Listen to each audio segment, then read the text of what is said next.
రాధాకృష్ణుల విడదీయరాని శాశ్వత బంధం ఎలా మొదలైందో ఈ అద్భుతమైన కథలో మనం తెలుసుకుందాం. పుట్టిన వెంటనే ఒక పసికందు కళ్ళు తెరవలేదంటే చాలా ఆశ్చర్యంగా ఉంది కదూ. ఆ వింతేంటో చూద్దాం. బృందావనానికి దగ్గర్లోని బర్షాణాలో వృషభాను మహారాజు, కీర్తిదేవి దంపతులకే ఈ చిన్నారి జన్మించింది. రాధాదేవి జననం సాధారణమైనది కాదు. అదొక అద్భుతమైన, ఎన్నో రహస్యాలు దాగున్న దివ్యఘట్టం. ఆశ్చర్యమేంటంటే శ్రీకృష్ణుడు తన ముందుకు వచ్చేంతవరకు ఆ చిన్నారి కళ్ళు గట్టిగా మూసుకునే ఉండిపోయింది.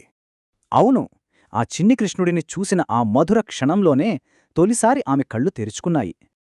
ఆ తొలిచూపుతోనే వారిద్దరి మధ్య ఉన్న విడదీయరానే అద్భుతమైన దివ్యబంధం మొదలైంది.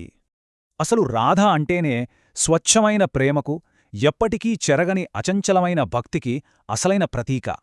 ఆమె జీవితం మొత్తం శ్రీకృష్ణుని నిరంతర ధ్యానం, ఆ పరమాత్మ సేవలోనే గడిచిపోయింది.